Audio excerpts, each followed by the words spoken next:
Keith Olbermann tweeted out, "It's time to stop coddling the morons who won't get vaccinated.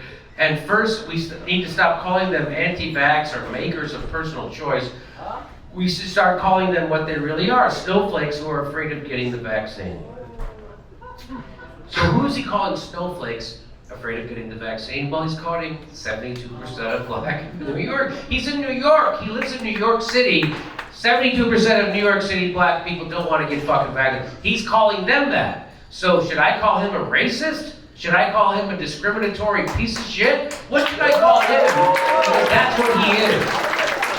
He wants us to treat black people in New York City like they're the deplorables. That's what he's saying, right? So Black Lives Matter of Greater New York leader, they blasted the vaccine mandates as racist and disrespectful.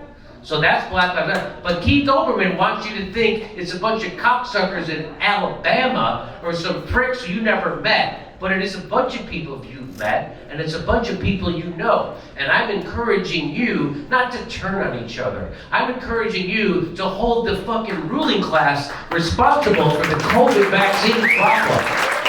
Because 200,000 people would be alive today if we had Medicare for all, but we don't have Medicare for all. And Keith Olbermann will never talk about Medicare for all and how the elite and Joe Biden, who will promise to veto Medicare for all, is making sure you die. He's not going to ever do that because Keith Olbermann's a partisan piece of shit and a small-brained, poor thinker. And here he is getting it, and watch what he says as he's getting it. Time to stop coddling the people who won't get the shot. He said it's time to stop coddling people who don't get the shot. And he timed it for when the person put the shot in his arm. And I have a little news for Keith Olbermann because I did my own research down a rabbit hole. And so the vaccine he just got was incorrectly administered. He got a shot. When you get a vaccine, they're supposed to insert the vaccine and then draw it back, which is called aspiration, which means you can see if you hit a blood vessel or not, because if blood comes back in the syringe, you got to throw that syringe out. That means you're injecting it into a blood vessel, which will cause heart inflammation. So you're not supposed to do that. They're not doing that. Watch, I'll show you again. They don't do that. They just go boom, boom. They didn't do it. So that is incorrect administration. So this guy is bragging that he's getting a poorly done medical procedure, and fucking you should do too. What that tells me is he is a shit for brain fucking partisan, and he is the death of America.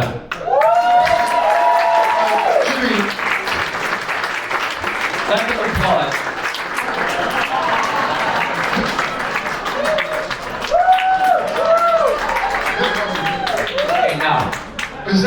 Is that a tattoo on it? What is that? And he has a tattoo. So he also has a poorly done tattoo going.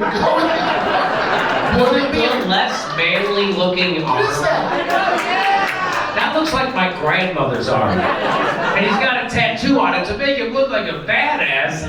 Keith Olbermann is the biggest fucking whatever you want to call him. I'm not getting cancer. So I just want you to know he got an improperly administered vaccine, and he's filming it and bragging about it, and it gets worse. Booster shot, mission accomplished. And it is time to stop coddling them, the ones who won't get the damn shot already. So apparently one of the side effects of getting the booster shot is difficulty in selecting the right eyeglasses. Vaccine hesitant, vaccine skeptics, anti-vax. We say they're protesting mandates and passports. They're making a personal choice. They're waiting for more information. They're making a medical decision. Bullshit! They're afraid. They're afraid to get vaccinated. Stop feeding their egos about what they're doing. Stop legitimizing it. Vaccine hesitant, they're afraid. Vaccine skeptics, they're afraid. Anti-vax, they're afraid. I'm afraid of the fucking spittle you have on your lip, Pete. maybe you redo the video and wipe that shit off your lip, all right? All right. They're protesting mandates and passports. They're afraid. They're making a personal choice. They're afraid. They're waiting for more information. Afraid. They're making a medical decision to be afraid. The snowflakes are afraid. Afraid of the vaccine. Afraid of being proved wrong. Afraid of doing what anybody else in the world tells them to do. Afraid of needles. So no more pleasant euphemisms about what's going on here. Apart from the people who have legitimate medical complications about vaccines, we have to stop coddling the morons who will not get the shot. We start by calling them what they are. They are all snowflakes and cowards and idiots and losers. And most importantly, they are afraid.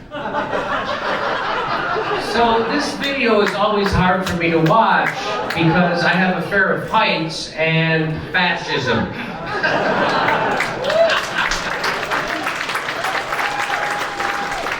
And who is he calling a coward and idiots? He's calling the black and Asian people of New York City cowards and idiots. But he's too big of a coward to actually say that. So he wants to blame Trumpers and Trump voters for the fucking vaccine hesitancy. But right in his own city, where he's sitting, 72% of black and brown people are not fucking vaccinated. But he'll never say that. And why is that? Because Keith Olbermann is the exact thing he projects. He is a coward, an idiot, and afraid.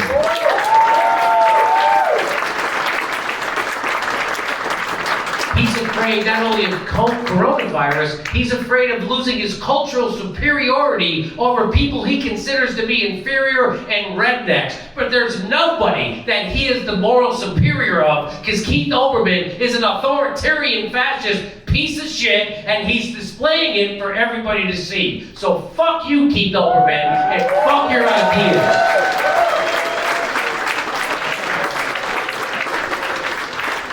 And by the way, I hate when my neighbors leave their barking old man on their balcony. I'm gonna hate that. Jimmy, this sounds like J. Jonah Jameson yelling about Spider-Man.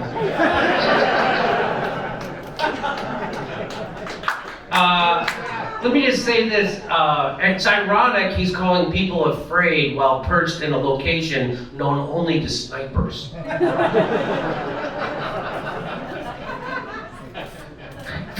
How can you bitch at workers when you're fucking doing it from your penthouse apartment overlooking Central Park in Manhattan, the most expensive place in the world to fucking live? That's where he is right now, over Central Park, and he's yelling at fucking poor workers who don't want to take the jab. Why would African Americans be suspect of the government? They've only tried to help them. He's got 1 million followers, and he's only got 200 likes on that stupid fucking rant. And you know what I want to say? Thank you for your bravery, sir.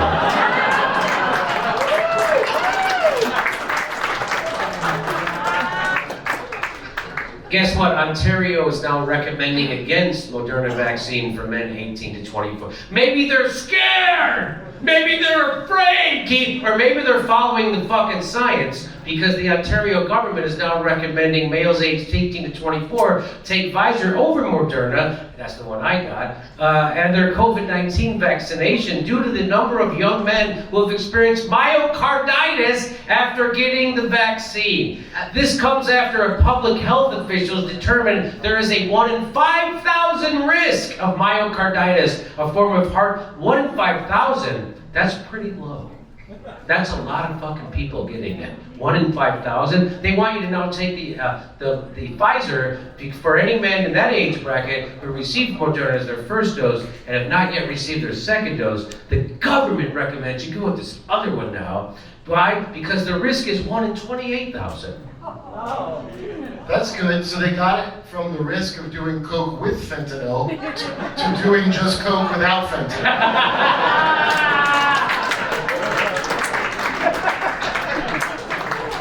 Symptoms have typically been reported to start within a week after vaccination, more commonly after the second dose. I wonder why Keith Olbermann doesn't talk about that.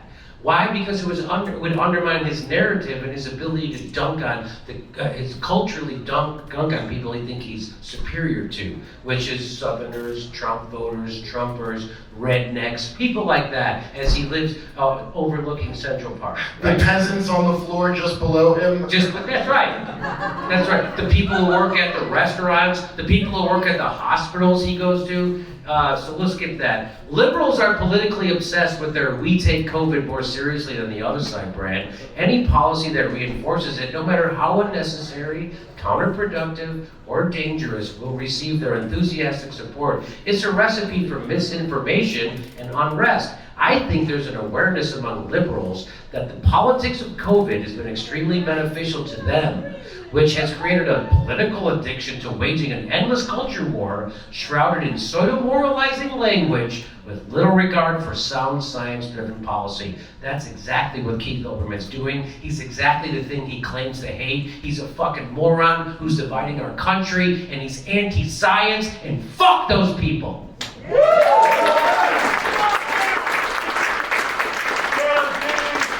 If I was as big a piece of shit as Keith Olbermann, I would call for his banning from social media. But guess what? I'm not an authoritarian Nazi like fucking Keith Olbermann is, who wants me to be banned from all social media, and I'm sure you saw that. Oh, by the way, here's how bad it's gotten. I think my son's crush is from an anti-vax family. Should I drive them apart? That's real. Go ahead, read Slate if you want to. I don't fucking bother. It's like a modern day Romeo and Juliet. Isn't it? We're doing stand-up comedy in Florida, in West Palm Beach and Dania, and then we're going to Buffalo, Baltimore, Tempe, and Portland. Go to jimmydorecomedy.com for a link for all our tickets.